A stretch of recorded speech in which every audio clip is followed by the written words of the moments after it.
Assalamualaikum, Dok. Kumisalam.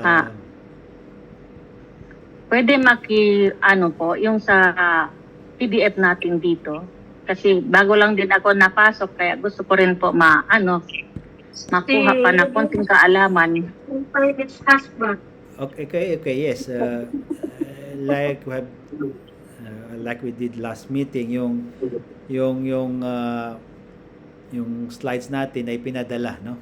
Kaya itong slides natin ngayon, yung lecture natin ngayon, PDF natin ay papadala rin sa inyo later on, okay? Inshallah. Thank you, Doc. Okay, welcome po. Excuse lang po, yung mga wala sa grupo ko sa klase, paki-message nila ako sa 95592, 955-92961 yung number ko po. Sino po yung mga hindi wala sa klase ko, in case lang po na para masali ko sa group. At yung PDF po, isang beses lang ko ma-send ba. So, ulitin yung number ko po, 955-92961. Mustad, isa lang ba itong yung sa warrior na group sa warrior woman? Ay ba ito? So, pakikuha ko yung number ko. Siguro, Yung number ko po, siguro yung yung gumawa tayo ng isang grupo lang para yung mga PDF at saka yung mga, kasi minsan nasa Pilipinas ako, machi-change yung schedule natin kasi hindi ko kayang magturo doon na ganito, di ba? Ano ba yung oras dito? 8:00, 1:00 ng gabi doon, hating gabi, di ba? Kaya there is possibility na machi-change yung ating schedule. Ano? Yes po. Kaya yun, kapag mayroon tayong isang group, doon lang isa lang doon yung itong oras. Ay di kayo, no? Tsaka ganun yung PDF natin, pinapadala isa lang.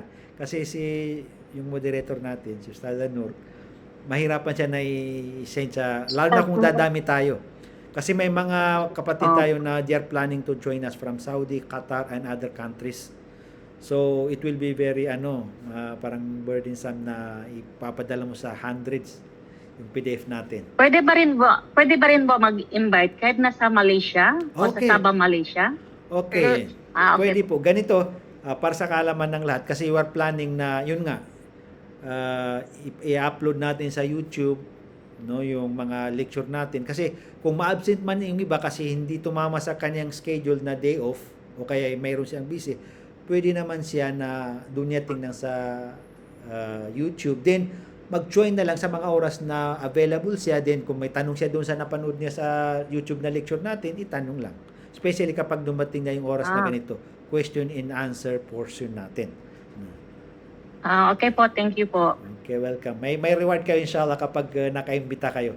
Imagine, yung naimbita ninyo, maka-earn lang ng isang knowledge. Ay di, kayo yung... Hindi, gusto ko rin po yung mga kapatid ko at saka yung manugang ko. Welcome lahat. Welcome lahat. Kaya ang oras lang kasi nila doon, tulad din ng oras ng Pilipinas. Okay. Ganito. Sa Sabah, Malaysia. Ayun. Baka may rin, pero hindi ko ito pinapangako, no? Kasi kapag nasa Pilipinas... Kaya nagtatanong lang din po. Nasa Pilipinas ako, marami rin. Pero may possibility rin, I'm not promising, no? Kasi baka mag-open tayo kapag sa Pilipinas yung... kung doon ako sa Pilipinas kasi suitable sa kanila. Usually, gabi doon, mga alas 7. Then maka-change naman tayo dito ng mga alas 2 o alas 2:30 o alas 3. Depende na, no? Kasi ang oras sa Sabah, Malaysia, same oras din sa Pinas. Kaya yun, kasi kapag doon na ako, makaka-join na sila. Kasi siyempre, ang oras ko doon, mga alas 7 ng gabi, alas 8. Okay pa, i-inform ko lang sila na at least kung pwede, ko sila, ipa-join ko sila. Yun, mo lang yung mga links natin, no? Kaya may reward kayo inshallah. Okay po, thank you po. Yun, actually... So, sister, pwede mo ako number ko para message mo ako mamaya? Para ma-add ka sa group. Pasensya na po sa instruction. 95592-961. Wait po.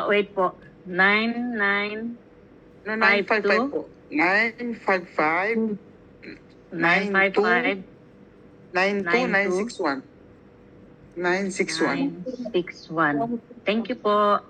Welcome. So, ibig sabihin lahat po kayo, mga sister o brother. So, allowed tayo makapag-imbita ng iba't ibang mga kaibigan o mga kakilala sa iba't ibang lugar kung sakaling gusto nyo mag-reward po. Inshallah, lahat mag-imbita Kasi po, tayo. yung mga relatives ko po, lalo yung mga kapatid ko, and Muslim na din yun, bago din sila pumasok at saka yung manugang ko, gusto din nila maki-join. Kaya lang hindi sila Masya. makahabol sa oras natin dito, kasi ang oras nila sa Sabah, Malaysia at sa Pinas pareha. Kung dito sa atin, tulog na sila, tayo gising pa. Tama. So, alhamdulillah, kapag nandun na ako, kasi siyempre, yung oras natin doon, usually, gabi. 10 oras din sa Pinas yung sa Malaysia. Tama, alhamdulillah. So, yan, no? Kung may mga... Maraming salamat po. Salamat. Welcome po, welcome. Kung may mga iba pang tanong dyan, Okay. inaalat natin yung oras nito pa sa mga tanong ninyo, no? Kung wala na, kung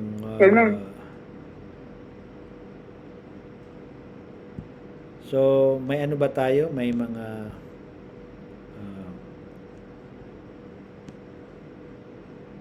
may nagtatanong dito sa yung moderator natin sa North, yung anong grupo bago lang kami akyat.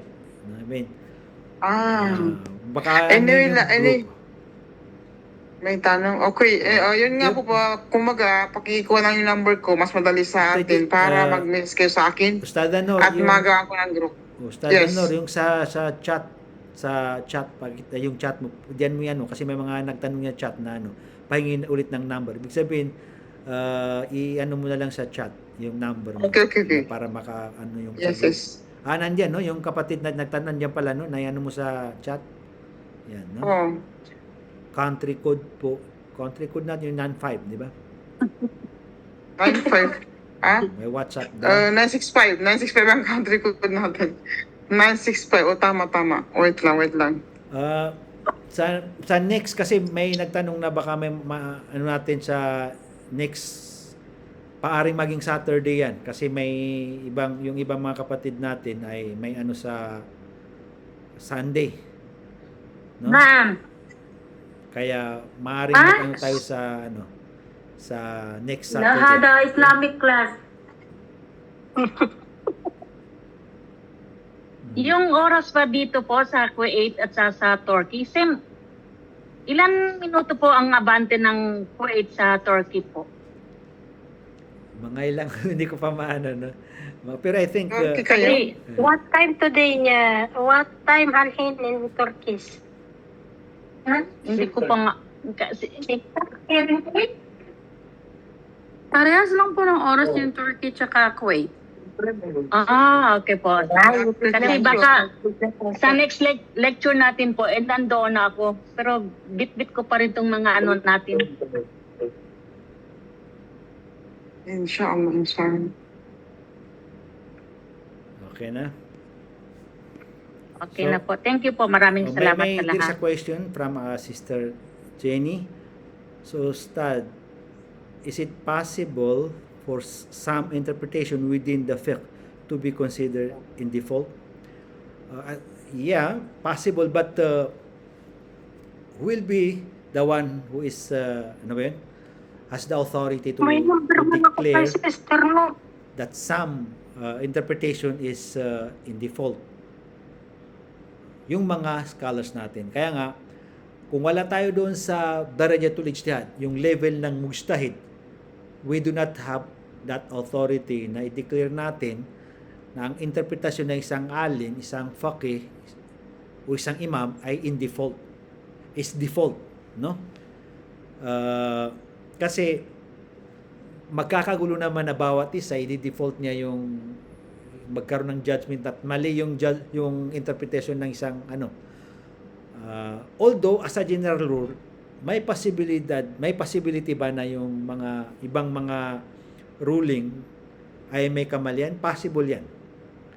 Pero ang ini-emphasize ko dito is wala tayo authority na ma-declare na mali yun unless kung alam natin yung natawag na or umabot tayo sa natawag na darajat al-mujtahid. Mujtahid yung may authority na. Sabi, alam niya yung lahat ng sources of Sharia, which is we will be discussing regarding the status of mujtahid, no? Kayon. Pero kung ang question is possible ba na may mga may interpretation yung ibang mga scholar na considered to be in default, possible yan. Pero who will have the authority? Yung mga mujtahid, yung mga taong umabot sa level ng mujtahid. No? We'll be discussing about what is mujtahid, no?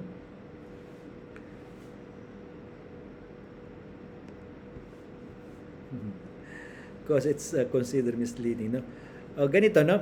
Ang kagandahan kasi, Sister Jenny, is kapag kasi yung Sharia natin is perfect, no? At saka yung the methodology of deducing ruling from this from Sharia is may established na methodology, no? Kaya kapag yung mga tao na umabot sa level ng mujtahid, alam nila yan, no? Kaya if we are going to judge them as misleading, no, that needs to be studied carefully, no? Kasi baka naman, no, that's the reality, baka naman yung sabi natin na mali, tayo yung nagkamali sa pag-intindi natin sa judgment ng isang alim, no? Kaya we have to